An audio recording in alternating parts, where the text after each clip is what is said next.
తెలంగాణ అసెంబ్లీలో మాటల తూటాలు పేలాయి. మొత్తంగా చూస్తే మాత్రం ఏదైతే విద్యుత్ ఒప్పందాలకు సంబంధించిన డిస్కషన్ కాస్త పర్సనల్ వివాదాలను కూడా అసెంబ్లీలో లాగేంత స్థాయికి వెళ్ళిన పరిస్థితి మనం చూసాము. ముఖ్యంగా చూస్తే మాత్రం ఏదైతే గతంలో జరిగిన ఛత్తీస్గఢ్ రాష్ట్ర విద్యుత్ కొనుగోలు కావచ్చు, లేకపోతే రాష్ట్రం ఏర్పడినప్పటి నుంచి ఇప్పటిదాకా విద్యుత్ రంగం ఎలా ముందుకు వెళ్ళిందా వెనక్కి వెళ్ళిందా అనే విషయంపైన చర్చ జరిగిన నేపథ్యంలో ఎవరికి వాళ్ళే వాళ్ళ వాదన వినిపించే ప్రయత్నం చేశారు. అందులో బీఆర్ఎస్ అయితే రాష్ట్రం విడిపోవడానికి ముందు పరిస్థితి ఎలా ఉంది, గత 10 సంవత్సరాల్లో బీఆర్ఎస్ ప్రభుత్వం దాన్ని ఎంత బాగా అభివృద్ధి చేశామనే చెప్పే ప్రయత్నం చేస్తుంటే, అదే సందర్భంలో కాంగ్రెస్ పార్టీ మాత్రం 2014 ముందు కాంగ్రెస్ పార్టీ అధికారంలో ఉన్నప్పుడు చేసిన కార్యక్రమాలను చెబుతూనే 2024 తర్వాత ముందుకు వెళ్లే క్రమంలో ఏర్పడుతున్న ఆటంకాలు కానివ్వండి, 2014 నుంచి 23 దాకా జరిగిన అవకతవకలపైన ఇప్పటికే ఏదైతే విచారణకు సంబంధించిన డిస్కషన్ చేస్తూనే మరోవైపు విద్యుత్ రంగాన్ని మొత్తాన్ని నిర్వీర్యం చేశారు అని ఆన్సర్ వచ్చేలాగా ఆ కారణాలని చెప్పే ప్రయత్నం చేశారు. మొత్తాన్ని చూస్తే మాత్రం మొదటగా స్టార్ట్ అయింది మాత్రం ఖచ్చితంగా ఏదైతే విద్యుత్ రంగంలోకి సంబంధించిన డిస్కషన్తో స్టార్ట్ అయింది. Voting of demands for grants అనే దాంతోనే స్టార్ట్ అయినా సరే, ఆ తర్వాత జగదీశ్వర్ రెడ్డికి సంబంధించిన పర్సనల్ వివాదాలకు సంబంధించిన వివరాలు కూడా అక్కడ వెల్లడించే స్థాయికి డిస్కషన్ అన్నది కంటిన్యూ అయింది. కేవలం ఇది రేవంత్ రెడ్డి వర్సెస్ జగదీశ్వర్ రెడ్డే కాదు, ఆ మధ్యలో కోమటిరెడ్డి వెంకటరెడ్డి వచ్చారు. అంతేకాకుండా శ్రీధర్ బాబు కూడా ఈ విషయం పైన మాట్లాడే ప్రయత్నం చేశారు. మొత్తంగా చూస్తే మాత్రం రసాభాసగా అయితే సాగింది.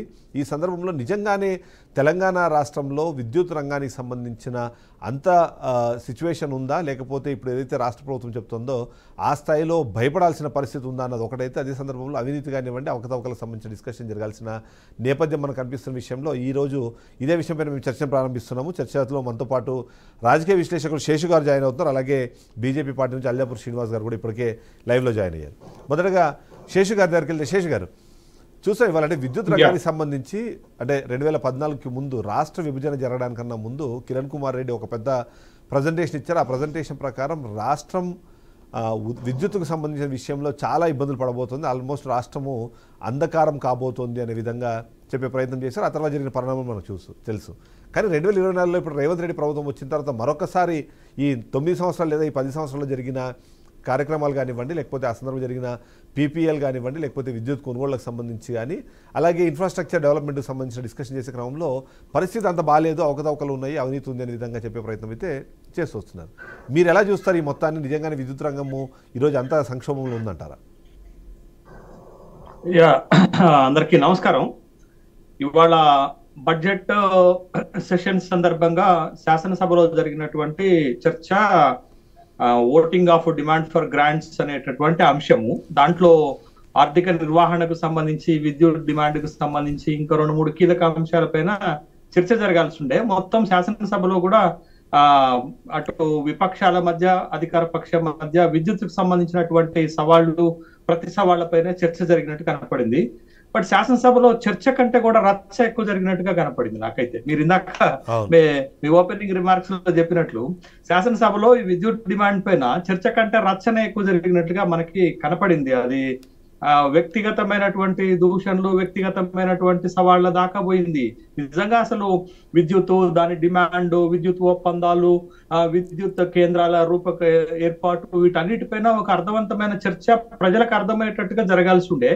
కానీ అది చర్చ కొంతమంది వ్యక్తుల మధ్య, వ్యక్తిగత పార్టీల మధ్య జరిగినట్లుగా అనిపించింది. అటు మాజీ విద్యుత్ శాఖ మంత్రి జగదీశ్వర్ రెడ్డి, లేకపోతే ఇప్పుడు ముఖ్యమంత్రి గారు కోమటిరెడ్డి వెంకటరెడ్డి, కోమటిరెడ్డి రాజగోపాల్ రెడ్డి, అది నల్గొండ జిల్లాకు సంబంధించినటువంటి నేతల మధ్య వ్యక్తిగతమైనటువంటి వైరం మీద చర్చ జరిగినట్లుగా చాలా స్పష్టంగా కనపడింది మనకు. వాళ్ళు సవాళ్ళను చూసినా, లేకపోతే వాళ్ళ ఆరోపణలు చూసినా, వాళ్ళ వ్యక్తిగత ఆరోపణలు చూసినా అదే విధమైనటువంటి అభిప్రాయం కలుగుతుంది.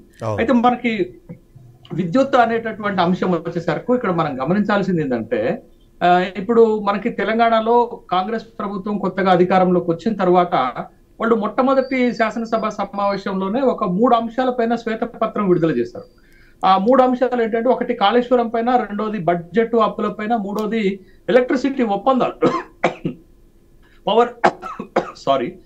పవర్ పర్చేసింగ్ అగ్రిమెంట్స్ పైన 3 శ్వేతపత్రాలు విడుదల చేశారు. ఆ 3 శ్వేతపత్రాలు విడుదల చేసినటువంటి తర్వాత పరిణామ క్రమాల్లో ఏంటంటే, ప్రభుత్వము ఒక 2 జ్యుడిషియల్ ఎంక్వైరీలు వేసింది. కాళేశ్వరం పైన పినాకిని చంద్రఘోష్ ఆధ్వర్యంలో ఒక జ్యుడిషియల్ ఎంక్వైరీ వేసింది. అక్కడ జరిగినటువంటి అవకతవకలు కానీ లేకపోతే మేడిగడ్డ కుంగిపోవటం కానీ. తర్వాత రెండోది ఎల్ నరసింహారెడ్డి రిటైర్డ్ జడ్జి చేత ఇంకొక జ్యుడిషియల్ ఎంక్వైరీ కమిషన్ వేశారు. అది విద్యుత్ ఒప్పందాల పైన, విద్యుత్ కేంద్రాల ఎస్టాబ్లిష్మెంట్ పైన, అది యాదాద్రి కావచ్చు, భద్రాద్రి కావచ్చు, తర్వాత మనం ఛత్తీస్గఢ్ నుంచి కొనుగోలు చేసినటువంటి 1000 మెగావాట్ల పవర్ పర్చేసింగ్ అగ్రిమెంట్స్ పైన, వీటన్నిటిపైన కొన్ని అభ్యంతరాలు లేవనెత్తారు. డిస్కమ్స్ నష్టాల్లో ఉన్నాయి, విద్యుత్ శక్తి రంగం కుదేలైపోయింది 10 సంవత్సరాల్లో అనేటటువంటి అంశం పైన ఎంక్వైరీ కోసం జరిగినటువంటి అవినీతి దానిపైన ఎంక్వైరీ కోసం justice L Narasimha Reddy judicial enquiry commission వేసినటువంటి సందర్భం మనం అందరం చూసాం. అది మొట్టమొదటి శాసనసభ సమావేశాల నుంచి కూడా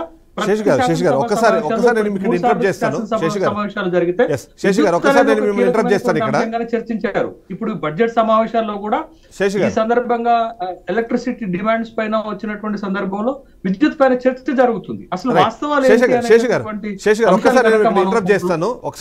ఇంటరప్ట్ చేస్తాను. దేవి ప్రసాద్ గారు బీఆర్ఎస్ సీనియర్ నాయకులు మనతో పాటు లైవ్ లో ఫోన్ లో జాయిన్ అయ్యారు. ఒకసారి తన వర్షన్ తీసుకొని మళ్ళీ మీ దగ్గరకు వస్తాను నేను. ఒకసారి దేవప్రసాద్ గారు తీసుకో. Devaprasad good evening.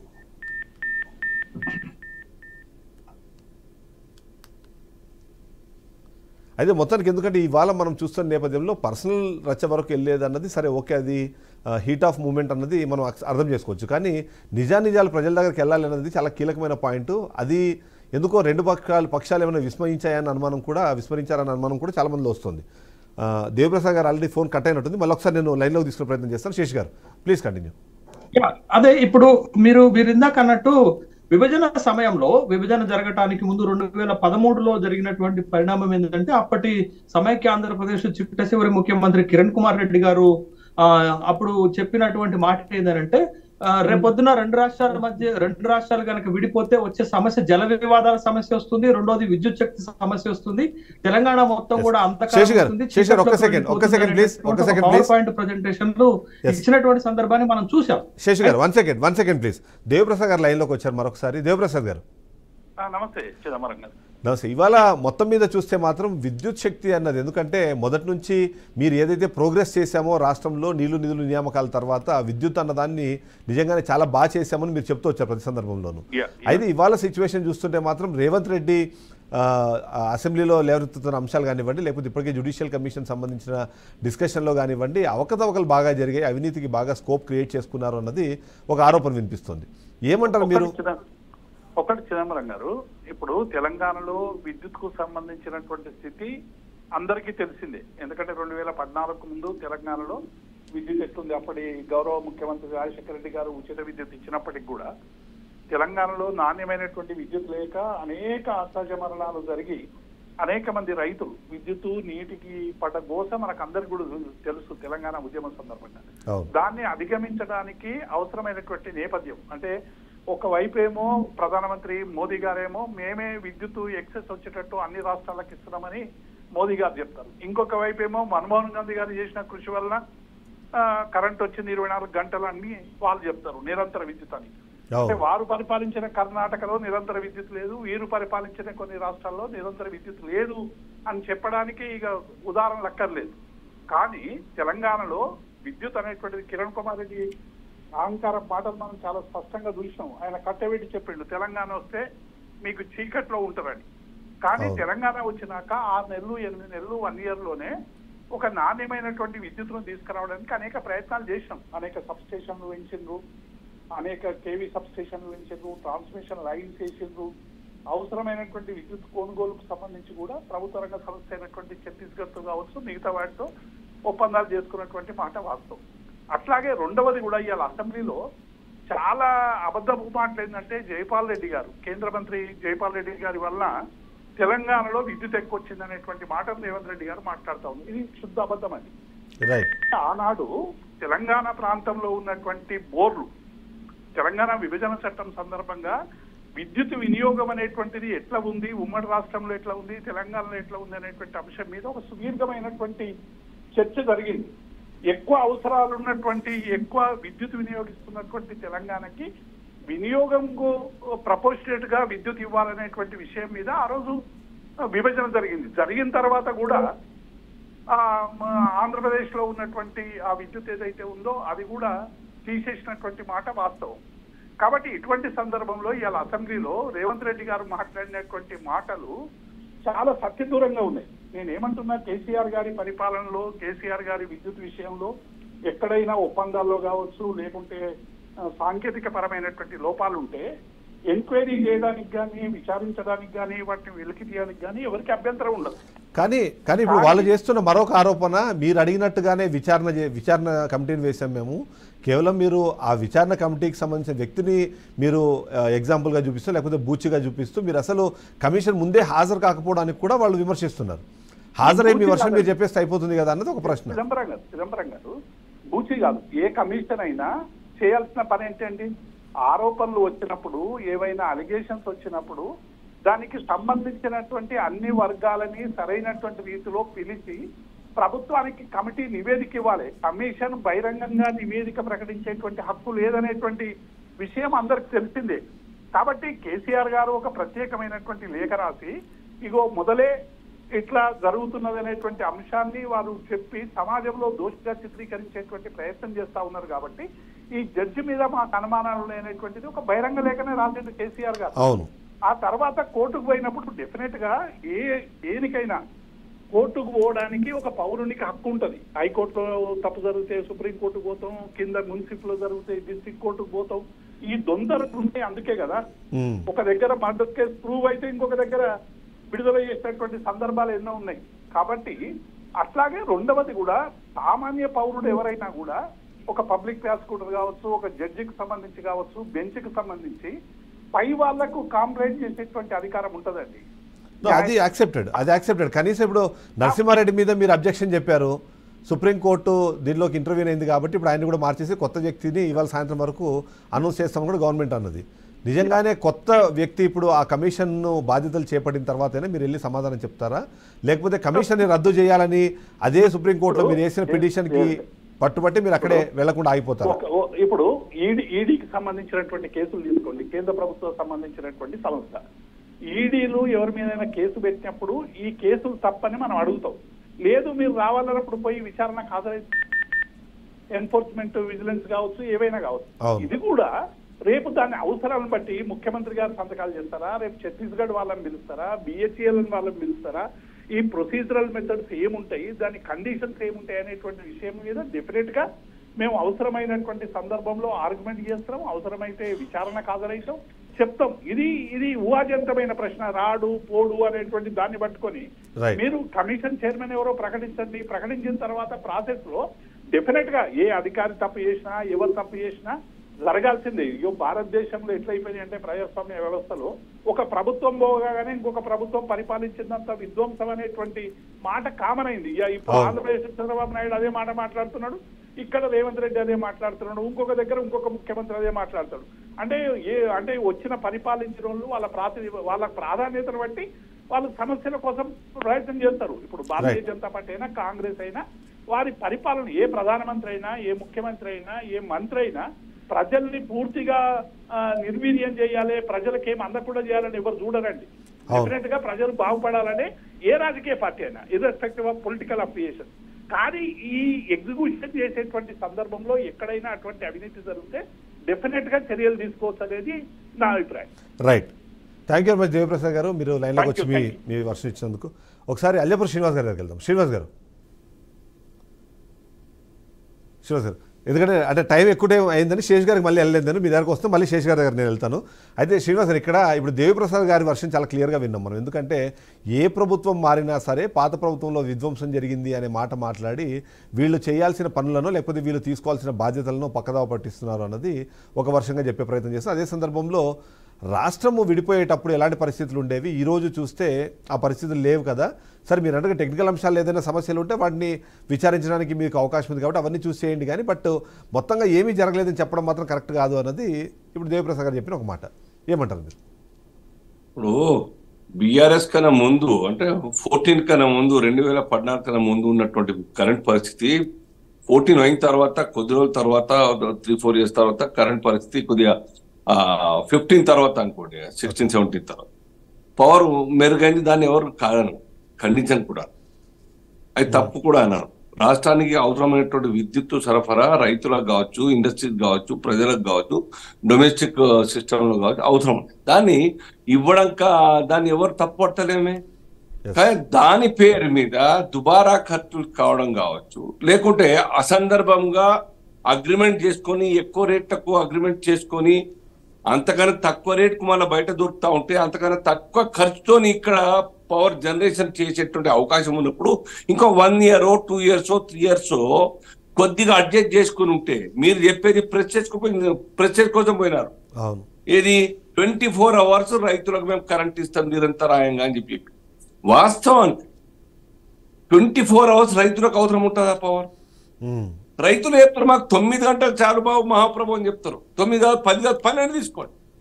ఆ మిగతా 12 గంటలు కూడాను అందుబాటులో ఉంచడం కారణంగా దుబారా ఖర్చు, జనరేషన్ మీద ప్రభావం, భారం పడడం, ఖర్చు మీద భారం పడడం కాకుంటే ఇంకేముంటుంది చెప్పండి.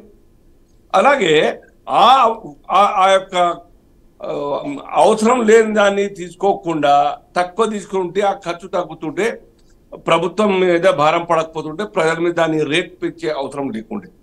240 నాకు తెలిసిన ఆ టైంలో ₹2.40 పర్ యూనిట్ కన్జంప్షన్ మీద కన్జ్యూమర్ మీద భారం ఉండేది రేటు. ఇప్పుడు ఎంత ఉంది? మోర్ దెన్ ₹8 కదా. 8.40 50 ఉన్నది కదా. దీన్ని ఎంత పెరిగి ఇంత స్థాయిలో పెరగడానికి కారణం ఏంది? ఈ రాష్ట్రం ప్రెస్టేజ్ కోసం ప్రభుత్వం తీసుకున్న నిర్ణయాల కారణంగా ఖర్చు పెరిగింది, ఖర్చు కారణంగా భారం వేస్తా ఉన్నారు. లాస్ట్ డ్యూరింగ్ కరోనా పీరియడ్ లో ఎన్ని 2 రకాల యొక్క ఛార్జెస్ కొత్తగా వేసి కన్జ్యూమర్ మీద ఏ రకంగా భారం మోపినారో, ₹200 వచ్చేది 500 వస్తా ఉన్నది, 500 వచ్చే చోట 1500-1600 వస్తా ఉన్నది, 2000 వచ్చే చోట మాలాంటి 9000-8000 వస్తా ఉన్నది. ఇది ఎంత సమంజసమో ఆలోచించండి. కేవలం ప్రెస్టేజ్ కోసం పోయి దాని తర్వాత మీరు అంటారు వాళ్ళు డిఫెండ్ చేసుకుంటా ఉన్నారు చిదంబరం గారు, మేమేం తిన్నామా, మేము మా వాళ్ళకి ఇచ్చినామా కాంట్రాక్ట్స్ అన్ని ఇచ్చిన బిహెచ్ఎల్కే కదా అని చెప్పి. బిహెచ్ఎల్కి ఇచ్చినా అక్కడి నుంచి కమిషన్ వస్తుందని మేము చెప్తలేము. లేదా ఛత్తీస్గఢ్ గవర్నమెంట్ నుంచి మీరు తీసుకుని దాని మీద కమిషన్ తీసుకొని మీరు ఇచ్చినని చెప్తలేము మేము. కానీ మీ నిర్ణయాల్లో అసందర్భంగా నిర్ణయం ఉన్నది, దాని కారణంగా భారం సర్కార్ మీద పడతా ఉన్నది. అంత ఖర్చు పెద్ద పెట్టుబడి పెట్టి లైన్ వేసి దాని సాలానా ఇంత ₹250 కోట్ల ఖర్చు మోయడానికి సిద్ధమై అంత కూడా అక్కడ తీసుకోవట్లేదు మనం. అర్థమైంది. దాని తర్వాత సబ్సిక్వెంట్ గా ఇక్కడ యాదాద్రి భద్రాద్రి పవర్ జనరేషన్ చాలా అయిపోతా ఉన్నది. మనకు ఆనాడు పవర్ కన్జంప్షన్ ఎంతైతే రిక్వైర్మెంట్ ఉన్నదో 4-5-6 years లో అంత మన దగ్గర సరిపోయేట పరిస్థితి వస్తుండే. కానీ అనవసరంగా రాష్ట్ర ప్రభుత్వం ఆనాడు ఈ నిర్ణయాలు తీసుకొని మరి ప్రజల మీద భారం తర్వాత కాంగ్రెస్ అధికార ప్రతినిధులు ఒకసారి రెస్పాన్స్ తీసుకొని మీ దగ్గరకు వస్తాను. మళ్ళీ శ్రీనివాస్ గారు ఒకసారి తీసుకొస్తాను. కాళోజీ గారు కూడా మనతో పాటు. గుడ్ ఈవినింగ్ అండి. అయితే ఇప్పుడు ఇవాళ మాట్లాడుతున్నది ఏంటంటే 2 రకాల విషయాలు. సరే, టెక్నికల్ అంశాలన్నీ మీరు ప్రొజెక్ట్ చేసే ప్రయత్నంలో లేదా ప్రజెంట్ చేసే ప్రయత్నంలో అప్పుడు ఏమీ జరగలేదు అని చెప్పే ప్రయత్నం చేయడం అనేది ఒకటి, తర్వాత అవకతవకలు అవినీతి అనేది 2వ పాయింట్. 3వది వీటన్నింటి డిస్కషన్ పక్కన పెట్టేసి మీరు పర్సనల్ లెవెల్కి వాళ్ళతో అంటే గొడవ దిగిపోయేంత సిచ్యువేషన్ ఎందుకు వచ్చింది అన్నది చాలామందిలో ప్రశ్న ఉంది. ఎందుకు అది మీ సైడ్ నుంచే మొదలు పెట్టారన్నది కూడా అనుమానం చాలామందిలో. ఏమంటారు? పర్సనల్ అనే దానికన్నా ఎక్కువగా అంటే ఈ రోజు విద్యుత్ గురించి మాట్లాడుకుందామా పర్సనల్ గురించా? ఏదైనా ఒక విషయం చెప్తే దాని గురించి నేను డిస్కషన్. విద్యుత్ గురించే మాట్లాడాలని కోరుకుంటాము, కానీ అసెంబ్లీలో జగదీశ్వర్ రెడ్డి విషయంలోకి వస్తేనా? అవును, మరి ఆయన మర్డర్లు చేసి జైల్లో ఆయన కేసులు అవన్నీ ఉన్న విషయం మనకు అందరికి తెలిసినటువంటి విషయమే. దానికి కూడా ఆయన ఎదురుదాడి చేసిండు, అవన్నీ మనం చూసినాము. ఇప్పుడు దాన్ని పక్కదారిన పంపించేసి అసలు జెన్యూన్ గా జరిగినటువంటి విద్యుత్ చోద్యం అంటే విద్యుత్ లో జరిగినటువంటి చోర్యం ఏ విధంగా జరిగిందో తెలంగాణ ప్రజలకు అందరికీ తెలుసు. రేవంత్ రెడ్డి గారు క్లియర్ గా చెప్పాడు 88,000 కోట్ల రూపాయలు విద్యుత్ బకాయిలు, అందులో ఈ స్కాములు కూడా ఇంకా అదనంగా ఉన్నాయి అని చెప్పడం మనం విన్నాం. అసలు వీళ్ళు వచ్చి మేము గతంలో కాంగ్రెస్ హయాంలో ఉన్నప్పుడు అసలు కరెంటే ఉండకపోతుండే, మేము వచ్చాకనే కరెంట్ ఉంటుంది. అన్నిటికన్నా ముఖ్యంగా తెలంగాణ ప్రకటన చేసే ముందు కిరణ్ కుమార్ రెడ్డి అసలు అంధకారంలోకి వెళ్ళిపోతుంది తెలంగాణ అని ఇవన్నీ మాటలు చాలా సార్లు మాట్లాడినారు, మేము విన్నాం. అవన్నీ అయింది. రేవంత్ రెడ్డి గారు క్లియర్ గా చెప్పారు. ఆనాడు విభజన సమయంలో మన్మోహన్ సింగ్ గారి ప్రధానమంత్రి నేతృత్వంలో, సోనియా గాంధీ గారి నేతృత్వంలో తెలంగాణకి ఆల్మోస్ట్ 54% వాటా వచ్చేటట్టుగా దేశంలో ఎక్కడ లేనటువంటి విధానము తెలంగాణకి ఆ రోజు వాటాలో పంపకంలో భాగంగా వచ్చినటువంటి విషయం అందరికీ తెలిసిందే. అది ఎవరైనా అవునన్నా కాదన్నా జైపాల్ రెడ్డి గారు ఆనాడు కేంద్రంతో కొట్లాడి తెలంగాణకి వాటా ఇప్పించింది మనకు అందరికి తెలిసిందే. దానికి కాదని ఈ రోజు తెలంగాణలో ఏదో వీళ్ళొచ్చి అద్భుతాన్ని చేసిందని, లేకపోతే ఇంకో రకంగా ఈ రోజు తెలంగాణలో అసలు కరెంటు పోకుండా ఉంది అని ఇంకోటి చెప్తే ఎవరైనా నమ్మేటట్లు ఉన్నారా అండి? అన్ని ఆ రోజు ఈరోజు దేశంలో తెలంగాణలోనే కాదు దేశంలో ఎక్కడ కూడా పవర్ డిస్కనెక్ట్ అయ్యేది లేదు. చాలా చోట్ల పవర్ ఫుల్ గానే ఉంటుంది, ఎక్కడో ఒక దగ్గర ఉండొచ్చు. దానికి ఈ రోజు ఏదో అప్పుడు మేము చేసినటువంటివి ఏమీ లేవు, బీఆర్ఎస్ వచ్చిన తర్వాతనే ఈ రోజు కరెంట్ కన్జెషన్ ఎక్కువ ఉంది, లేదా పవర్ మేము అసలు కోత లేకుండా ఇస్తున్నాం అనే మాట ఒకటైతే, దీని విషయంలో అసలు జరుగుతున్నటువంటి చర్చ అంతా ఒకటి, దీని మీద చోరీ జరిగింది, దీని మీద అప్పుల భారం మోపిండ్రు. Assembly last time first assembly సమావేశాల్లో దీని మీద విచారణకు ఆదేశించమని కోరింది ఎవరండి? జగదీశ్వర్ రెడ్డి గారు కాదా? విచారణకు మేము సిద్ధంగా ఉన్నాం, మీరు ఎక్కడన్నా విచారణ చేయించండి, మేము రెడీగా ఉన్నామని కోరింది ఎవరండి? మరి ఈ రోజు అసలు మొదలు పెట్టింది దానికోసమే కదా, అదే ఇష్యూ మీద కదా. మేము అసలు దీనికి సిట్టింగ్ జడ్జి అవసరం లేదు, సిట్టింగ్ జడ్జినే దిగిపోమని కేసీఆర్ గారు చెప్పడము, ఇట్లా రకరకాలుగా మొదలు పెట్టింది ఎవరు? దాని మీద మరి మేము మాట్లాడాలి కదా. మొదలు పెట్టింది ఎవరైనా కూడా దాని మీద ఈ రోజు అసెంబ్లీ సభలో మాట్లాడే అవకాశం పార్టీకి, మా ప్రభుత్వానికి ఉంది కదా. మరి మీరు సిట్టింగ్ జడ్జిలకి ఈ రోజు విచారణ కోసం ఒక కమిటీ వేస్తే వాళ్ళని కాదని తర్వాత కమిషన్ చైర్మన్ ఎవరైతే ఉన్నారో కమిషన్ చైర్మన్ మీద మాకు అనుమానాలు ఉన్నాయని చెప్పి ఒక అబ్జెక్షన్ రైజ్ చేసినప్పుడు దాని వైపు మీరు ఆలోచించండి. ఎందుకంటే సుప్రీంకోర్టుకి వెళ్ళిన తర్వాత అక్కడ వాళ్ళు ఏదైతే మిమ్మల్ని కన్సిడర్ చేయమన్నారో అప్పుడు కన్సిడర్ చేసే బదులుగా మొదట్లోనే ఈయన అన్నట్టుగానే కన్సిడర్ చేస్తుంటే బాగుండేది అన్నది బీఆర్ఎస్ చెప్పే ఒక మాట. రెండోది ఏంటంటే కమిషన్ ఇంకొకళ్ళు పెడతాము, వాళ్ళ మీద కూడా అనుమానాలు మళ్ళీ కోర్టుకు పోతారు రైలు. ఒకసారి పోయింది సరిపోక, సరే మేము అన్ని అవకాశాలు ఇస్తున్నామండి, ప్రతిపక్షానికి కాదు ప్రజలకు అందరికి అన్ని అవకాశాలు ఇస్తున్నాం, వాళ్ళలాగా కాదు గొంతుకు తాడు పెట్టి ఊరేసి ఇక నువ్వు వింటవా లేకపోతే ఊరి బిగించాలనా అనేది కాంగ్రెస్ హయాంలో జరగదు. ఈరోజు ప్రభుత్వం అన్ని విధాలు ఆలోచిస్తుంది, అందరికి సానుకూలంగా ప్రవర్తిస్తోంది. మీరు కాదన్నారు కాబట్టి ఇంకొకళ్ళు పెట్టా, మీరు అయినా మీరు విచారణకు రెడీగా ఉండాలి కదా. మళ్ళీ అది కాకపోతే ఇందాక సోదరులు మాట్లాడారు, బీఆర్ఎస్ సోదరులు, మళ్ళీ ఛత్తీస్గఢ్ విషయమా, లేకపోతే ఇంకా తెలంగాణ ఇష్యూనా, లేకపోతే ఆంధ్రప్రదేశ్ ఇష్యూనా, ఇంకో ఇష్యూనా, ఇవన్నీ ఆలోచించి ఎవరి మీద పెడతారు, ఎవరు దీనికి సమాధానం చెప్పాలి అనే మాట ఆలోచించిన తర్వాత పెట్టినటువంటి వ్యక్తిని వీళ్ళకి నచ్చితే వీళ్ళు యాక్సెప్ట్ చేస్తారంట, లేకుంటే లేదన్నట్టుగానే మీటింగ్ వచ్చి మాట్లాడారు. పారదర్శకత గురించి వాళ్ళ ఒక పాయింట్ అయితే శేష్ గారు ఒకసారి అంటే మనం ఇంతకుముందు మాట్లాడుతూ మధ్యలో కట్ అయిపోయింది. ఎస్ సుజాత గారు మీ దగ్గరకు వస్తాను మళ్ళీ నేను ఒకసారి. అయితే ఇక్కడ డిమాండ్ వర్సెస్ సప్లై ఏదైతే మనము రాష్ట్రం ఏర్పడిన సందర్భంలో నుంచి తర్వాత బీఆర్ఎస్ ప్రభుత్వం దిగిపోయేంత వరకు చూస్తే ఆ డిమాండ్ అండ్ సప్లై మధ్యలో వ్యత్యాసాన్ని తగ్గించే ప్రయత్నం మాత్రం ఖచ్చితంగా చేసింది అనేది మనకు అర్థమవుతుంది. సరే 24 గంటల కరెంట్ అవసరమా, లేకపోతే దాన్ని తగ్గించాల్సిందా, లేకపోతే 14 గంటలు లేదా 15 గంటలు మాత్రమే అది అయింది, బట్ దాన్ని 24 అవర్స్ వాళ్ళు చెప్పుకున్నారు అన్నది కొన్ని స్టాట్స్ కూడా మనకు ఆ తర్వాత బయటపడ్డాయి. నేను మాట్లాడాక మళ్ళీ వారికి ఇవ్వండి. అసలు బీఆర్ఎస్ హయాంలో 14 గంటలు 16 గంటల 13 గంటల కన్నా ఎక్కువగా వాళ్ళకు ఫ్రీ పవర్ రైతులకు లేకపోతుండే, దాన్ని సృష్టించి, ఎందుకంటే లాక్ బుక్లు ఎత్తుకపోయినప్పుడే మనకు బయటపడింది. అది అందరికీ అఫీషియల్ గా డిక్లేర్ చేయకుండా అన్అఫీషియల్ గా మేము 24 గంటలు కరెంట్ ఇస్తున్నాము అన్నారు. ఆ కోత విధించింది కాక అబద్ధాలు ఆడి లాక్ బుక్లు దొంగతనం చేసింది కూడా వాళ్ళే కదా. ఇప్పుడు నిజంగానే అఫీషియల్ గా ఎన్ని గంటలు ఇస్తున్నారు ఏంది అనేది విచారణ జరిపించాలి కదా దాని మీద. దాని మేము 24 గంటలు ఇచ్చినాము అనే అబద్ధాల మాటలు ఎందుకు మాట్లాడాలి? దాని మీద ఆల్రెడీ మేము పట్టుకున్నాము. కోమటిరెడ్డి వెంకటరెడ్డి గారు వెళ్ళి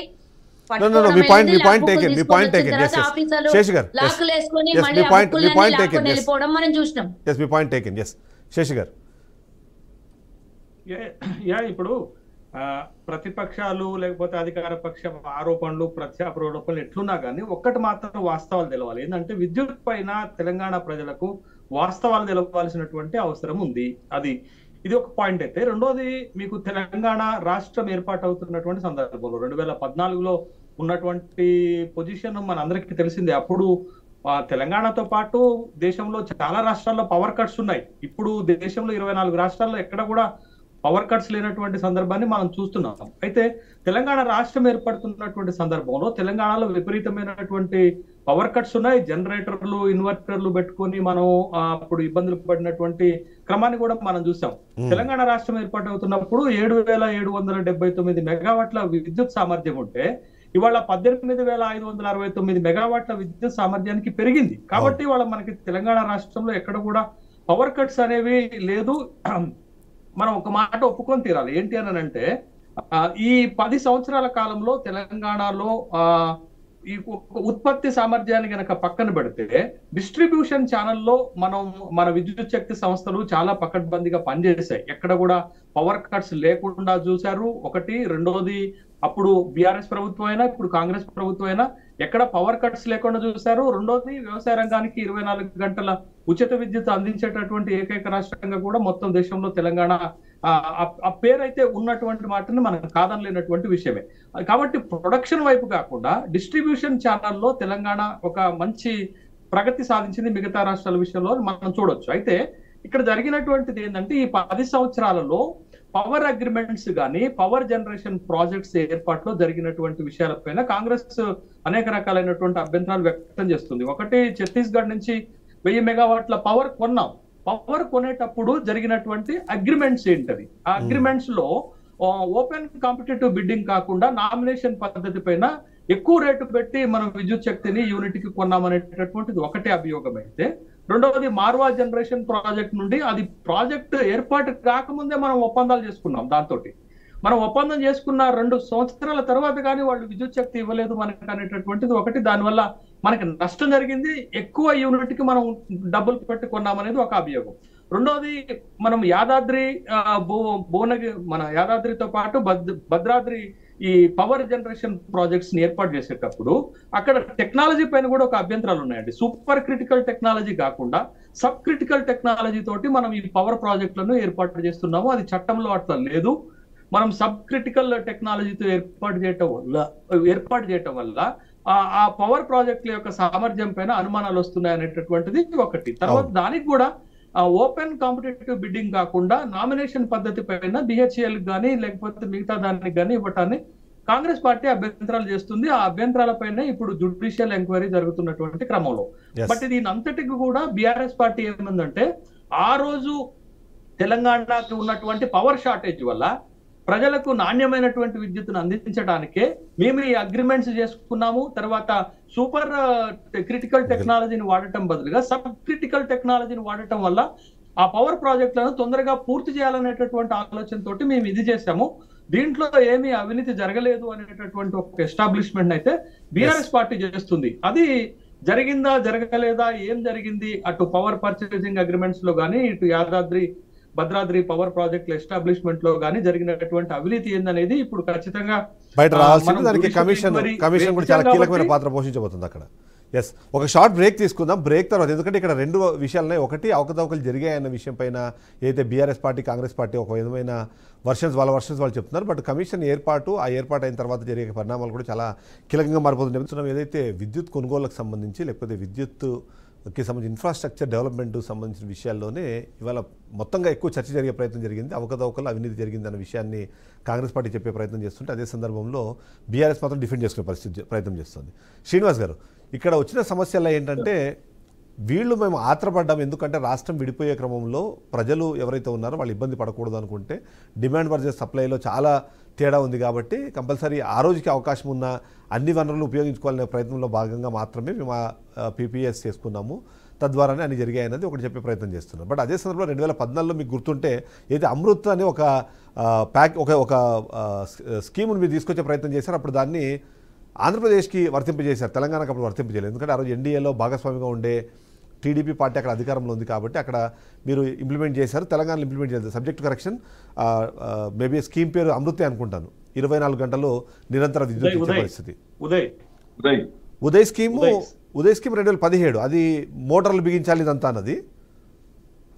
స్టార్టింగ్ 24 గంటల నిరంతర విద్యుత్ కల్పించేందుకు ఒక పథకాన్ని ఏర్పాటు చేశారు, దాన్ని ఆంధ్రప్రదేశ్కి వర్తింపజేశారు. సో అప్పుడు కానీ ఒకవేళ తెలంగాణ అప్పుడే కన్సిడర్ చేసి ఉంటే ఇలాంటి పరిస్థితి వచ్చేది కాదన్నది ఒక అనుమానం. అయితే ఇవాళ ఈ కమిషన్ ఇవన్నీ ఏర్పాట్లు చేసే క్రమంలో కూడా ఎవరికి వాళ్ళ వర్షన్ వినిపించే ప్రయత్నం చేస్తున్నారు. బట్ ఫైనల్గా దీనివల్ల తేలేదేంటి, ప్రజలకి ఒరిగేది ఏంటది మరో ప్రశ్న. ఈ రెండు విషయాలపై మీరు సమాధానం చెప్పాలి. ఒకటి, రాష్ట్ర ప్రభుత్వం నేను ఇంతకుముందు చెప్పినట్టుగా అసందర్భంగా అసంబద్ధంగా ఎకానమీ ఫైనాన్షియల్ బర్డెన్ ను దృష్టిలో పెట్టుకోకుండా చేస్తున్న అగ్రిమెంట్ల కారణంగా ఈ యొక్క రాష్ట్రంలో భారం పడింది. నిజంగా కూడా రాష్ట్ర హితం కోరి తీసుకున్న నిర్ణయాలు అయితే ఇప్పటికీ 80,000 కోట్ల బకాయిలు ఉండకపోతుండే జెన్కో కానీ మిగతా ఆ సంస్థలకు అన్నిటి కూడా. ఎందుకునే చెప్పండి, ఇంత ధరలు పెంచిన తర్వాత మరి కొత్తగా వేస్ట్ దానికి పవర్ సప్లై చేసిన దానికి అర్థం ఏమో చెప్పండి. ఒక దిక్కు ఇచ్చుకుంటా, రెండు దిక్కు భారం మళ్ళా అందరినీ వస్తుంది కదా. ఆ రైతులకు కూడా డొమెస్టిక్ పవర్ ఖర్చులు అయితే ఉంటాయి కదా. మీరు ఎంత ఖర్చులు కూర్చోడానికి మార్గన వసూలు చేయాల్సిందే. పోనీ అట్లయినా ఇచ్చినంటే బాకీలో ఉన్నాయి. 80,000 కోట్ల రూపాయలు బకాయిలతో ఉన్న స్టిల్ పెండింగ్ ఉన్నాయి ఆ బకాయిలన్నీ. ఇది రెండోది, ఇప్పుడు మీ ఆలోచన సెంట్రల్ గవర్నమెంట్ ఆల్రెడీ ఒక ప్రోగ్రామ్ ఉన్నది. డ్యూరింగ్ కాంగ్రెస్ హయాం నుంచే మొదలైన ప్రోగ్రామ్. నేను గొప్పగా చెప్పుకోవడం కాదు. నాకు దేశం మొత్తంలో సెంట్రల్ గ్రిడ్ అథారిటీ ద్వారా అన్ని రాష్ట్రాలకు సమానంగా పవర్ కన్జంప్షన్ ఎంతైతే ఉందో అంత సప్లై చేసే బాధ్యత తీసుకున్నది. ఆ భారం అంతా సెంట్రల్ గవర్నమెంట్ తీసుకున్నప్పుడు మా సర్కార్ వచ్చిన తర్వాత అది చెప్పినా మేము ఇస్తాం కదా అని చెప్పేసి అన్ని రాష్ట్రాలకు ఇస్తున్నాం కదా. ఇప్పుడు ఏదైనా రాష్ట్రానికి పవర్ కొరత ఉన్నదా చెప్పండి మీరు.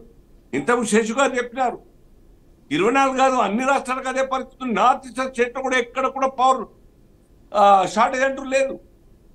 ఈ పరిస్థితిలో తెలంగాణలో ఈ యొక్క పరిస్థితి ఎందుకు వచ్చింది చెప్పండి. ఎక్కడ లేనటువంటి ఒక బర్డన్, ఫైనాన్షియల్ బర్డన్ ఎందుకు వచ్చింది? ఇటువంటి నిర్ణయాలు తీసుకోవడం కారణం 10,000 కోట్ల రూపాయలు అక్కడ భద్రాద్రికి పెడతా ఉన్నారు. ఇక్కడ 34,000 కోట్ల రూపాయలు ఇక్కడ యాదాద్రికి పెడతా ఉన్నారు. ఆ రెండు ప్రాజెక్టు సరిపోతుండే. ఇంకా అప్పటికే మనకు సుమారుగా శశి గారు చెప్పినట్టు 8,000 మెగావాట్ యొక్క మనకు ఉండే. ఈ రెండు ప్రాజెక్టులు కంప్లీట్ అయితే మనం మీట్ అవుతుంటే 12 గంటల రైతులకు ఇచ్చి ఉంటే అనవసరంగా అక్కడి నుంచి తీసుకొని ఆ లైన్ కోసం పెద్ద ఖర్చు, దాంట్లో కాంట్రాక్ట్లు, ఆ లైన్ మెయింటెనెన్స్ కోసం ప్రతి సంవత్సరం ఖర్చు, ఈ భారం అంతా కూడా ఏం సాధించినట్టు 80,000 కోట్ల రూపాయలు బాకీలు. అంటే అది తెలంగాణకి మాత్రమే పరిమితం అవ్వలేదు, దేశవ్యాప్తంగా అన్ని డిస్కంలు ఇవాళ నష్టాల్లో ఉన్నాయన్నది అయితే అది అందరూ ఒప్పుకోవాల్సిన ఫ్యాక్ట్. అంటే మీరు తెలంగాణ మాత్రమే నష్టాల్లో ఉంది, వేరే రాష్ట్రాలు అనే పరిస్థితి లేదనగా ఆల్మోస్ట్ అన్ని రాష్ట్రాల్లోనూ డిస్కంలు ఇవాళ నష్టాల్లోనే ఉన్నాయి, అప్పుల్లో కూరుకుపోయే ఉన్నాయి. వాటికి కేంద్ర ప్రభుత్వాల నుంచి రాష్ట్ర ప్రభుత్వాలు తీసుకునే నిర్ణయాల వల్ల వాటిని ఎంతో కొంత బయటేసే ప్రయత్నం జరుగుతుంది తప్ప అన్ని రాష్ట్రాలు దాదాపు అదే పరిస్థితిలో ఉన్నాయి. అయితే ఇక్కడ ఐఎమ్ టాకింగ్ అబౌట్ ఓన్లీ మన రాష్ట్రం ఎంత నష్టాల్లో ఉన్నది, ఎందుకు నష్టాల్లో రావాల్సి వచ్చింది అంటే అందరి నష్టాల్లో మేము కూడా అదే ఉన్నామంటే కాదు కదా. ఈ రాష్ట్రాన్ని ఎట్లా కష్టాల నుంచి బయట గట్టెక్కిస్తారు మీరు? ఈ యొక్క భారం ప్రజల మీద పడకుండా, లేకుంటే రాష్ట్ర బడ్జెట్ మీద భారం పడకుండా చేసేటువంటి పనే మీ మంచి విజ్ఞతతో కూడుకున్నటువంటి నిర్ణయం ఉండాలి. కానీ ఏదేమన్నా కానీ నా ప్రెస్టేజ్, నా సర్కార్ వచ్చింది, నా పేరు మీద జరగాల, ఖర్చు ఎంతనా కానీ అంటే కరెక్ట్ కాదు. ఇవాళ అదే కదా ప్రెస్టేజ్ పోయి ప్రపంచంలో లేనటువంటి విధంగా ఆ లిఫ్ట్ ఇరిగేషన్ సిస్టమ్ ఎక్కడ లేదు, విదేశాల నుంచి వచ్చి చూడాలి, ఇక మీరు కూడా బస్సులు కట్టుకొని పోనని చెప్పేసి ఆఫీసర్లను పెట్టి అన్ని సంస్థలకు చెప్పి పంపించినారు. 1,20,000 కోట్ల రూపాయల ఖర్చు. అర్థమున్నదాన్ని అప్పటికే 10-11,000 కోట్ల రూపాయలు లైన్ల కోసం గ్రావెల్ వర్క్ కంప్లీట్ అయిపోయింది, ఖర్చు అయిపోయింది.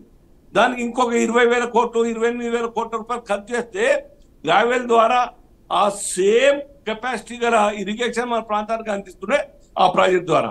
మీరేం చేస్తారు? It has gone up to 1,20,000 కోట్లు, ఇంకా ఎక్కువ అవుతుంది. అది మంచిది కాదు చెప్పండి. రైట్, సాధించని కూలిపోతా ఉన్నది. ఎంత అవినీతి అక్రమాలతో కూడుకున్నట్టు నాణ్యత లేనటువంటి రైట్, ఇంకా ఆ డిస్కషన్ ఒకసారి సుజాత గారిని ఒకసారి టచ్ చేయండి. సుజాత గారు, దీని కారణంగా చిదంబరం గారు ఎంక్వైరీ జరగానే అవును మీరు ప్రెస్ చేసుకుపోవద్దు, మేము రాము పోమంటే అది ఓటమే నవదోగారా అన్నట్టు. అవును, అట్లా కుదరదులేండి, అట్లా కుదరదు ఖచ్చితంగా.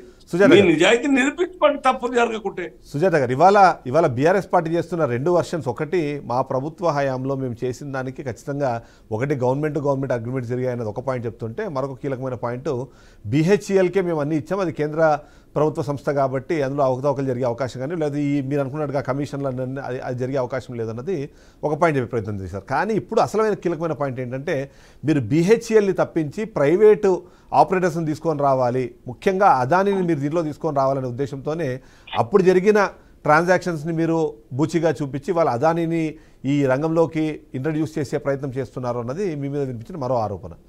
ఏంటి BHEL కన్నా అదాన్ని అంత గొప్పగా వర్క్ చేసేస్తారనుకుంటున్నారా అన్నది మీ మీద మిమ్మల్ని అడుగుతున్న ప్రశ్న. ఏం సమాధానం చెప్తారు? ఇప్పుడు అదాని ఇష్యూ కాదు కదా మనం డిస్కషన్ చేసుకునేది. ఫస్ట్ ఆఫ్ ఆల్ తెలంగాణలో 88,000 కోట్ల రూపాయలు అప్పుతో పాటు స్కాములు జరిగినాయి. దాని గురించి విచారణ, ఆ విచారణ గురించి ముందుకు రమ్మనంటే మళ్ళీ అదాని BHEL మీరు ఛత్తీస్గఢ్ లో నుంచి కొన్నటువంటి విద్యుత్ మీద ఏ విధమైనటువంటి అంటే కొన్నది ఎంత, ఇచ్చింది ఎంతకి, ఎందుకు ఎక్కువ ధరకు పెట్టి తెచ్చిండ్రు, దీని మీద స్కామ్లు ఎంత జరిగినాయి, ఎందుకు ఇన్ని కోట్ల రూపాయల అప్పులు జరిగినది, దీని మీద విచారణ జరుపుదామని కదా. మీకేమన్నా దాని మీద ఏమన్నా ఉంటే తర్వాత ఇంకో విషయంలో మాట్లాడుకుందాం. అదాని లేరా, BHEL లేదా.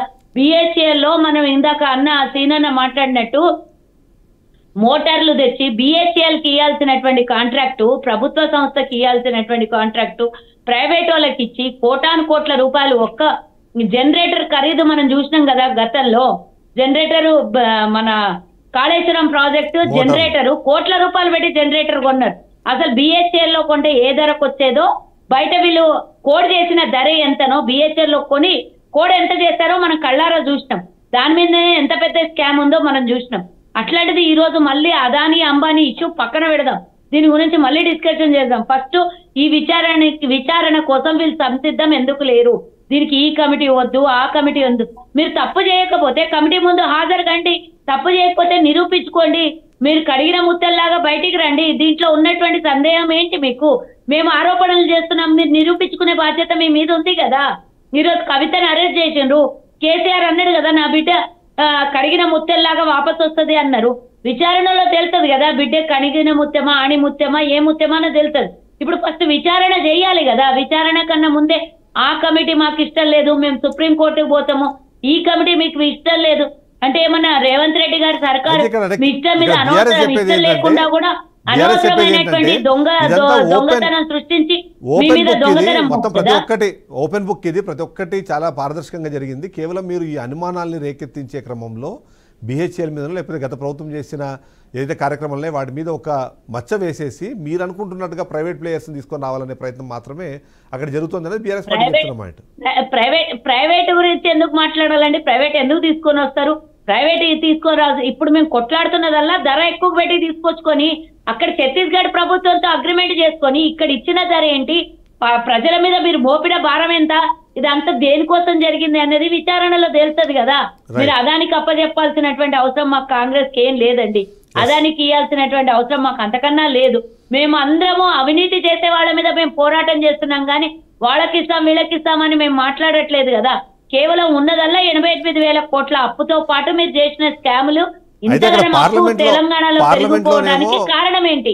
దీని మీద విచారణ చేద్దాం. దీన్ని తప్పుదోవ పట్టించి పక్కదారిన పట్టించడానికి ఇవన్నీ ఎందుకు ముందుకు తీసుకొని వస్తున్నారు? రెడ్డి గారిని హరీష్ రావు గారిని అడుగుతా, KTR గారిని అడుగుతా, మీరు ఈ రోజు అసెంబ్లీ సాక్షిగా విచారణకు ఎందుకు సిద్ధంగా లేరు? దీని మీద ఎందుకు వంకలు పెడుతున్నారు? రాహుల్ గాంధీ పార్లమెంట్ లోనేమో సుప్రీంకోర్టుకు కోర్టులకు పోయే విధానం ఒక ఎగ్జాంపుల్ ఒక పాయింట్ చెప్పండి మీరు. ఇప్పుడు ఒకవైపు పార్లమెంట్ లోనేమో రాహుల్ గాంధీ చాలా క్లియర్ గా A1 A2 అని చెప్పి అదానిని అంబానీని కోట్ చేస్తూ వాళ్ళు మొత్తం అంతా లాగేసుకుంటున్నారు, మొత్తం అంతా వాళ్ళు ఇట్లా దాన్ని కప్పేస్తున్నారనే విధంగా చెప్తున్నారు. ఇక్కడేమో అదానిని తీసుకొచ్చే ప్రయత్నం జరుగుతుందని చెప్పినప్పుడు దాన్ని ఖండించలేదు అన్నది కూడా ఒక పాయింట్ ఉంది. ఆ పాయింట్ చెప్పండి మీరు. ఇప్పుడు సబ్జెక్ట్ ని డివైషన్ చేయడానికి మళ్ళీ అదాని ఎందుకు తీసుకురాలి?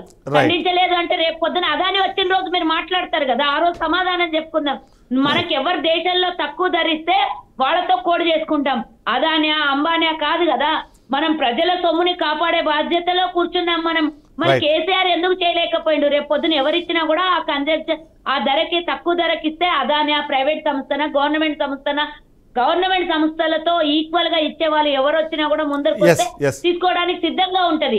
ఒకవేళ నిజంగానే అదానికి ఇయ్యాలి అనుకుంటే ఆ రేట్లు ఈ రోజు ప్రభుత్వానికి ఈక్వల్ గా ప్రభుత్వానికి కావాల్సినటువంటి ప్రైజులు ఎవరిచ్చినా కూడా తీసుకోవడానికి సిద్ధంగా ఉండదు. కానీ మీరు ప్రభుత్వంతో ఒప్పందాలు చేసుకొని ఛత్తీస్గఢ్ లో తెలంగాణలో ఇచ్చిన ధర ఏంటి?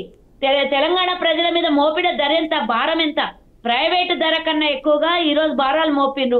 దాని మీద అప్పులు చేసి తెలంగాణ నెత్తి మీద బురద కూర్చొని మీరు దాని గురించి మాట్లాడమంటే అదాని సంస్థ గురించి ఎందుకండి? శ్రీనివాస్ గారు కన్క్లూజన్ వైపు వెళ్దాం, మనం కన్క్లూజన్ వెళ్దాము. ఇప్పుడు ఇక్కడ బీఆర్ఎస్ చేసిన కీలకమైన ఆరోపణ ఖచ్చితంగా ఇక్కడ అదానిని తీసుకొచ్చే ప్రయత్నంలోనే కేంద్ర రంగ ప్రభుత్వ సంస్థల్ని కూడా వీళ్ళు పక్కన పెట్టే ప్రయత్నం చేస్తారు. దాంట్లో భాగంగానే ఈ కీచడ్ మొత్తం వాళ్ళ మీద రుద్దుతున్నారు అన్నది ఒక పాయింట్ చెప్పే ప్రయత్నం చేశారు.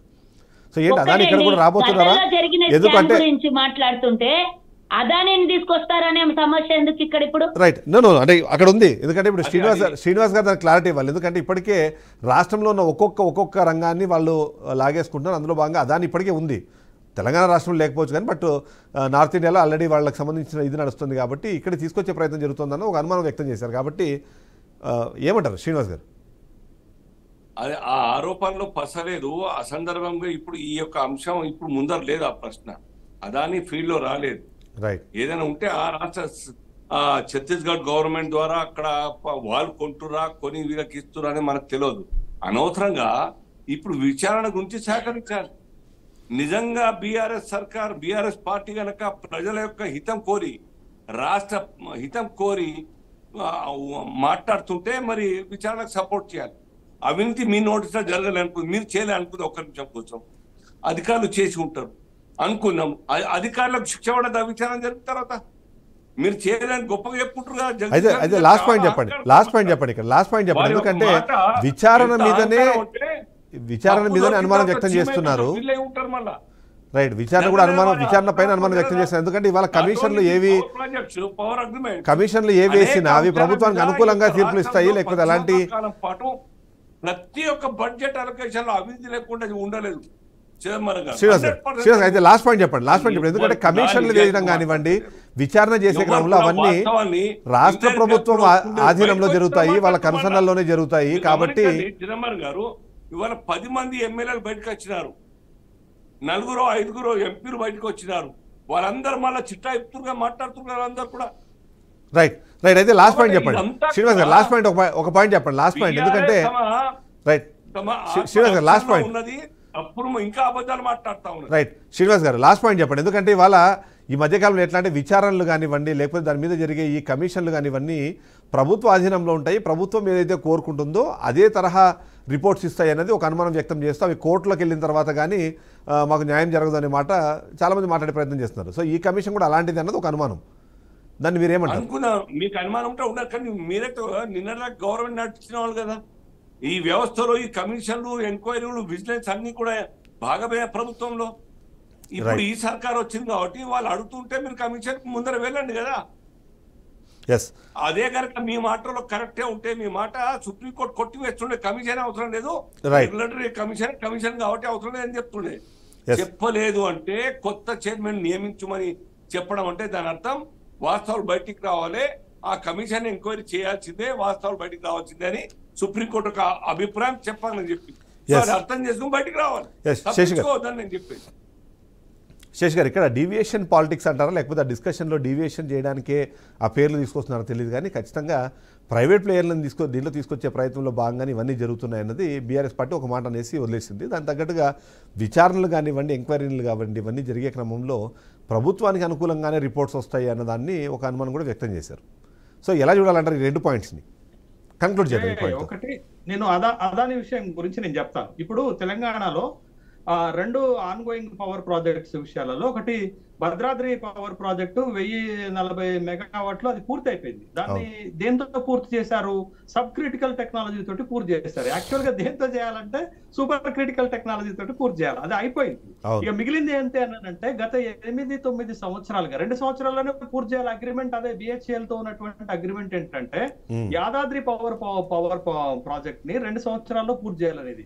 కానీ ఇప్పుడు 8-9 సంవత్సరాలు అవుతున్నా గానీ ఆ పవర్ ప్రాజెక్ట్ ని పూర్తి చేయలేదు.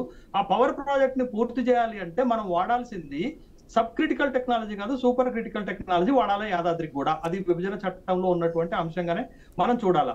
అయితే ఇప్పుడు BHEL సబ్ క్రిటికల్ టెక్నాలజీతో పూర్తి చేయడానికే సిద్ధపడుతుంది తప్ప వాళ్ళు సూపర్ క్రిటికల్ టెక్నాలజీతో పూర్తి చేయలేరు. కాబట్టి ఇప్పుడు వచ్చినటువంటి కొత్త ప్రభుత్వం దగ్గర ఉన్న ఆలోచన ఏంటి అంటే BHEL యాదాద్రి పవర్ ప్రాజెక్ట్ ని పూర్తి చేయడానికి ఇంకా చాలా టైం తీసుకుంటుంది, వాళ్ళు పూర్తి చేయలేరు, వాళ్ళు వాడుతున్న టెక్నాలజీపై కూడా వీళ్ళకి అనుమానాలు ఉన్నాయి. కాబట్టే ఇప్పుడు వాళ్ళు ఏంటది మరి BHEL కి ఇచ్చినటువంటిది ఏంటది టెండర్, కాంపిటేటివ్ టెండర్ లో వచ్చినటువంటి అగ్రిమెంట్ కాదు, అది నామినేషన్ పద్ధతి పైన ఇచ్చింది. కాబట్టి మేము ఇప్పుడు ఓపెన్ బిడ్ కి వెళ్ళేసి అది అదానికో ఇంకొకళ్ళకి ఎవరు వచ్చినా గానీ గవర్నమెంట్ పెట్టేటటువంటి కండిషన్లకు అనుకూలంగా వచ్చేటటువంటి కాంపిటేటివ్ కాంట్రాక్ట్ తోటి ఎవరొస్తే వాళ్ళకి ఇవ్వాలనేటటువంటి ఒక ఆలోచన చేస్తున్నమాట వాస్తవం. అది ఒకటి. రెండోది ఏంటి అంటే ఇప్పుడు కాంగ్రెస్ ప్రధానంగా లేవనెత్తుతున్నటువంటి అంశం ఏంటంటే తెలంగాణలో 62,000 డిస్కంలకు 62,000 కోట్ల రూపాయల నష్టాల్లో ఉన్నాయి. 80 విద్యుత్ సంస్థలు 81,000 కోట్ల రూపాయల అప్పు ఉంది. అంటే మొత్తం కలిపి డిస్కంల నష్టాలు, విద్యుత్ సంస్థలకు ఉన్నటువంటి అప్పులు 1,43,000 కోట్లు. ఇంత పెద్ద ఎత్తున అప్పుల్లోకి ఎందుకు ఇవి మునిగిపోయాయి? రెండోది మీరు చేసుకున్నటువంటి అగ్రిమెంట్స్ లో కాంపిటేటివ్ ఓపెన్ టెండర్ బిడ్డింగ్ కాకుండా నామినేషన్ పద్ధతి పైన ఎందుకు ఇచ్చారు అనేటటువంటిదే జ్యుడిషియల్ ఎంక్వైరీలో ఉన్నటువంటి ప్రధానమైనటువంటి అంశాలు. జ్యుడిషియల్ ఎంక్వైరీ ఎల్ నరసింహారెడ్డి ఒక లేఖ రాస్తూ తను ప్రెస్ మీట్ లో చెప్పింది ఏంటి అంటే జూన్ 15 వరకు అందరితోటి మేము తీసుకున్నాము, కేసీఆర్ కూడా తర్వాత విద్యుత్ మంత్రి వచ్చి సమాధానం చెప్తే సరిపోతుంది, CMD ప్రభాకర్ రావు వచ్చి సమాధానం చెప్తే సరిపోతుంది అని అన్నారు. కానీ వాళ్ళు అడిగిన గడువు ఏంటది జూలై చివరి వరకు మేము సమాధానం ఇస్తామన్నారు. కానీ జూలై చివరి వరకు సమాధానం ఇవ్వకుండా ఈ లోపల హైకోర్టుకు వెళ్లారు. హైకోర్టులో కాలేదని సుప్రీంకోర్టుకు వెళ్లారు. సుప్రీంకోర్టు ఏం చెప్పింది? జ్యుడిషియల్ ఎంక్వైరీని ఆపమని చెప్పలేదు. జ్యుడిషియల్ ఎంక్వైరీ చేస్తున్నటువంటి జడ్జి పైన మీకు అనుమానాలు ఉన్నాయి కాబట్టి జడ్జిని మీరు మారుస్తారా అని ప్రభుత్వాన్ని అడిగితే ప్రభుత్వం అభ్యంతరం పెట్టలేదు. మేము జడ్జిని మారుస్తాము, మాకు జ్యుడిషియల్ ఎంక్వైరీ నిష్పక్షపాతంగా జరగాలి అనేటటువంటిదే మా ఇంటెన్షన్, జడ్జి ఎవరున్నా మాకు అభ్యంతరం లేదన్నటువంటి క్రమంలోనే ఇదంతా వచ్చినటువంటి విషయాన్ని మనం చూసాం. అయితే ఇక్కడ టిఆర్ఎస్ పార్టీ చేస్తున్నది ఏంటంటే తెలంగాణలో 24 గంటల విద్యుత్తు, పవర్ కట్ లేనటువంటి విద్యుత్తు మా వల్లనే జరిగింది, మేము ఇంత చేసాము అనేటటువంటి ఒక ఎస్టాబ్లిష్మెంట్ ప్రజల్లోకి పంపేటటువంటి ప్రయత్నం చేస్తుంటే ఇవాళ శాసనసభలో జరిగినటువంటి చర్చ ఏంటి అని అంటే ఇది మీ వల్ల కాదు, ఇది జయపాల్ రెడ్డి గారి వల్ల జరిగినటువంటి ఒక డెవలప్మెంట్ అనేటటువంటి విషయాన్ని కొత్తగా శాసనసభలో ముఖ్యమంత్రి గారు తీసుకొచ్చారు. అప్పుడు విభజన చట్టంలో జరుగుతున్నటువంటి సందర్భంలో విద్యుత్ ఉత్పత్తి సామర్థ్యం మీద కాకుండా వినియోగం ఆధారంగా మీరు మాకు కేటాయింపులు జరగాలి అని అంటే అప్పుడు తెలంగాణకు 54% విద్యుత్తుని కేటాయించేటటువంటి అంశం మనకు వచ్చింది. లేకపోతే 36% వచ్చేదే. 36% వచ్చుంటే మీరు ఈ సక్సెస్ సాధించే వాళ్ళు కాదు. జయపాల్ రెడ్డి గారి కృషి వల్ల 54% విద్యుత్తును మనం సాధించుకోగలిగాం కాబట్టి ఆంధ్రప్రదేశ్ కి 46% వెళ్ళింది. కాబట్టి ఇది జయపాల్ రెడ్డి కృషి వల్ల జరిగినటువంటి ఒక డెవలప్మెంట్. ఇవాళ మనం ఇంత పెద్ద ఎత్తున విద్యుత్ ఇవ్వగలుగుతున్నామని కాంగ్రెస్ పార్టీ చెప్పేటటువంటి ప్రయత్నం చేస్తుంది. బట్ ఇక్కడ ఏంటి అంటే మనకి 4,000 మెగావాట్ల విద్యుత్ సామర్థ్యం తోటి యాదాద్రి థర్మల్ పవర్ ప్రాజెక్టు పూర్తయితే మనం ఎక్కడి నుంచి ఒక్క మెగావాట్ కూడా కొనాల్సిన అవసరం. దానికి తగ్గట్టుగా ఇప్పటికే సోలార్ పవర్ కూడా బాగా అందుబాటులోకి వచ్చింది అన్నది అది కూడా మనకు ఒక ప్లస్ పాయింట్. డబ్బులు పోస్తూనే ఉంటారు, అవ్వదు అది. కాబట్టి ఎంత తొందరగా వీలైతే అంత తొందరగా యాదాద్రి పవర్ ప్రాజెక్ట్ ని పూర్తి చేసుకోవాలనేటటువంటి ఉద్దేశంతో కాంగ్రెస్ పార్టీ వెళ్లాల్సింది. ఎస్ సుజాత గారు, ఎస్ ఫైనల్ కన్క్లూజన్ చెప్పండి. మొత్తానికి మాత్రము కమిషన్ మీద లేకపోతే మీ ప్రభుత్వం మీదనే నిందలు వేసే ప్రయత్నమో లేకపోతే అది పారదర్శకంగా జరగదు అనే ఒక అనుమానాన్ని వ్యక్తం చేస్తున్న నేపథ్యంలో మీరు ఎలాంటి భరోసా ఇస్తారు వాళ్ళకి? అలా కాదు, తప్పు జరిగింది అంటే దానికి శిక్ష పడుతుంది తప్ప మేము శిక్ష వేయాలనే ఉద్దేశంతో తప్పులు వెతకట్లేదు అనే భరోసా ఏమైనా ఇవ్వగలుగుతారా? Final conclusion. అవునండి, బరాబర్ చట్టం ఎవరికి చుట్టం కాదు కదా. వాళ్ళకి శిక్ష ఏమంటే వేయడానికి ఏమైనా చట్టం మన ఇంట్లో జేబులో దాచుకున్న చుట్టమా ఏంటన్నా? ఈ రోజు పారదర్శకంగా మీరు అవినీతి చేయలేదు, అవినీతి జరగలేదు, దీంట్లో ఇన్ని వేల కోట్ల రూపాయల స్కామ్ జరగలేదు, ఇంత అప్పు జరగలేదు, ఇందులో లోపం ఎవరిది, ఎందుకు జరిగింది అనే దాని మీద విచారణ. మరి ఆ విచారణలో మీరు నిజంగానే శుద్ధపూసలైతే బయటపడతారు. దాంట్లో ఏముంది, ఎవరున్నా కమిటీలో ఇందాక సోదరులు చెప్పారు వాళ్ళు కాదు ఇంకొకళ్ళు పెట్టబడి అని అంటే మేము సిద్ధంగా ఉన్నాం. బట్ విచారణ ఎందుకు వద్దంటున్నారు? మీరు అనుకున్నట్టే, మీరు కాదనుకున్నట్టే, మీరు వద్దు అనుకున్నటువంటి ఎవరైతే సిట్టింగ్ జడ్జిని వద్దు అనుకున్నారో వాళ్ళని మార్చి ఇంకొకళ్ళని పెడుతున్నప్పుడు ఇంకా కూడా మాకు నమ్మకం లేదు, ఇంకా లేదు అంటే ఎవరు ఊరుకుంటారండి? రాలేదు అంటే డెఫినెట్ గా మీకు అవినీతిలో భాగస్వామ్యం ఉన్నది అని అందరూ ఒప్పుకోవాల్సిందే. వాళ్ళ సంబంధించినటువంటి ఆ రోజు ఎవరెవరో జగదీశ్వర్ రెడ్డి దానికి కన్సర్న్ మంత్రి అయినా సరే, కేసీఆర్ అయినా సరే, కేటీఆర్ అయినా, హరీష్ రావు అయినా ఎవరైనా ఒప్పుకోవాల్సింది. ఒప్పుకోకపోతే డెఫినెట్ గా విచారణకు రాకపోతే నెక్స్ట్ స్టెప్ ఏం తీసుకోవాలో తీసుకుంటది ప్రభుత్వం, అధికారులు. మర్యాద పూర్వకంగా పిలుస్తున్నారు, రావాలి. రాకపోతే మీరు నిజంగానే శుద్ధపూసలైతే నిరూపించుకోండి. దాంట్లో మేము పారదర్శకంగా విచారణ జరుపుతాము. అలాంటి దాంట్లో ఎలాంటి సందేహం లేదు. మేము ఏదైనా చెప్పినామంటే నిజంగానే ఖచ్చితంగా కరెక్ట్ అయిన పద్ధతిలోనే చెప్తాం. నిజంగా నిరూపించుకోవాల్సినటువంటి బాధ్యత మీ మీద ఉంది, నిరూపించుకోండి. లేదా ఇంకా ఫర్దర్ అధికారులు ఏం చేస్తారో ఏం దాని మీద జ్యుడిషియల్ ఎంక్వైరీలు ఎంక్వైరీలు ఏం తెలుస్తాయి, అది తప్పు జరిగిందా లేదన్నది కమిషన్లు తెలుస్తాయి. కాబట్టి thank you very much Sujatha garu, thank you very much Sashi garu, thank you very much Srinivas garu, అలాగే ఫోన్ లైన్లో అందుబాటులోకి వచ్చిన దేవిప్రసాద్ గారు థ్యాంక్ యూ. ఓవరాల్గా చూస్తే మాత్రం ఇవాళ ప్రజలు కన్ఫ్యూజన్ ఉన్నారు, మంచి జరిగిందా చెడు జరిగిందా అన్నది. ఆ మంచి జరిగింది అని చెప్పే బీఆర్ఎస్ పార్టీ కానివ్వండి, మంచి జరగలేదు, ఆ జరిగిన మంచి కాస్త మాహాయంలోనే జరిగింది అనేది చెప్పే ప్రయత్నం చేస్తున్న కాంగ్రెస్ పార్టీ కానివ్వండి. ఇది ఏదైనా సరే ఫైనల్గా కావాల్సింది ఏంటంటే ప్రజలకి ఈ నిరంతర విద్యుత్ రావాలి, అంతేకాకుండా వాళ్ళకి అఫోర్డబిలిటీ ఉండేలాగా తక్కువ రేటులో ఆ విద్యుత్ అందుబాటులోకి వస్తే ఖచ్చితంగా సక్సెస్ అయినట్టుగానే మనం భావించాల్సి వస్తుంది. కమిషను నిజంగానే నిష్పక్షపాతంగా దాని మీద విచారణ జరిపి దోషులు ఉంటే వాళ్ళని శిక్షించాలని కోరుకుందాం. ఇది వాళ్ళ షో, రేపటి షోతో మళ్ళీ కలుద్దాం. Stay tune.